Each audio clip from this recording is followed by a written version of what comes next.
warahmatullahi wabarakatuh. Perkenalkan, nama saya Muhammad Jai dari kelas E angkatan 2022.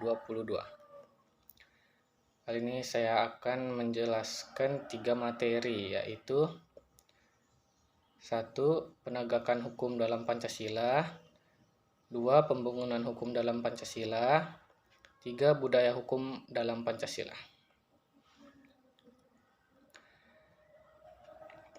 Oke, materi pertama itu ada 1. Penegakan hukum dalam Pancasila.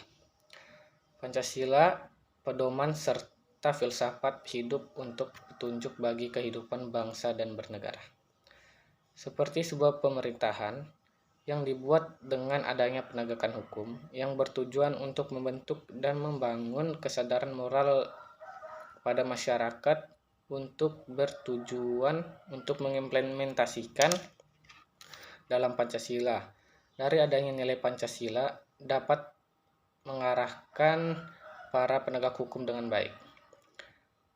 Adapun penegakan hukum yang sesuai dengan sila kelima, yaitu keadilan sosial bagi seluruh rakyat Indonesia. Yang menurut saya keadilan harus ditegakkan melalui hukum, tindakan maupun perilaku masyarakat. Nah, negara Indonesia itu kan negara hukum, sudah seharusnya hukum ditegakkan dan dijalankan dengan prosedur yang adil bagi seluruh masyarakat Indonesia. Karena setiap masyarakat Indonesia, khususnya Indonesia, pasti menginginkan keadilan ditegakkan supaya tercipta kemakmuran dan ketentraman antar warga dan negara. Materi kedua yaitu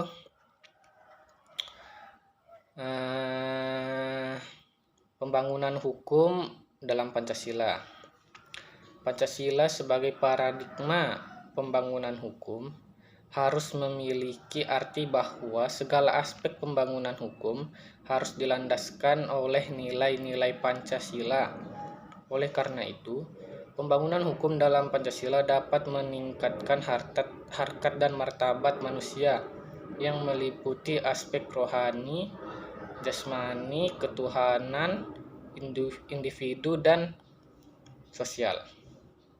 Adapun nilai-nilai Pancasila dalam pembangunan hukum yaitu sila pertama, mulai dari sila pertama, ketuhanan Maha Esa. Nilainya adalah pembentukan hukum di Indonesia harus dilandasi oleh nilai-nilai ketuhanan. Sila kedua, kemanusiaan yang adil dan beradab. Nilainya pembentukan hukum harus menciptakan bangsa yang beradab dan menjunjung tinggi penghormatan terhadap hak asasi manusia. Sila ketiga, persatuan Indonesia. Nilainya pembentukan hukum harus memperhatikan persatuan dan integritas bangsa dan negara. Sila keempat, kerakyatan yang dipimpin oleh hikmat kebijaksanaan dalam permusyawaratan perwakilan. Nilainya pembentukan hukum harus dilandasi oleh nilai-nilai demokratis yang melibatkan legislatif, yudikatif, eksekutif, dan masyarakat. Sila kelima, kemanusiaan yang adil dan beradab. Nilainya pembentukan hukum harus bertujuan memberikan keadilan bagi seluruh rakyat Indonesia. Oke, materi yang terakhir ada materi ketiga yaitu budaya hukum dalam Pancasila. Budaya hukum dalam Pancasila disebabkan karena masyarakat sebagai sasaran pengaturan dan penerapan sanksi dari hukum. Kita uraikan dari sila pertama sampai kelima, yaitu sila pertama, ketuhanan yang Maha Esa, yaitu percaya dan takwa kepada Tuhan sesuai dengan agama dan kepercayaan masing-masing. Sila kedua,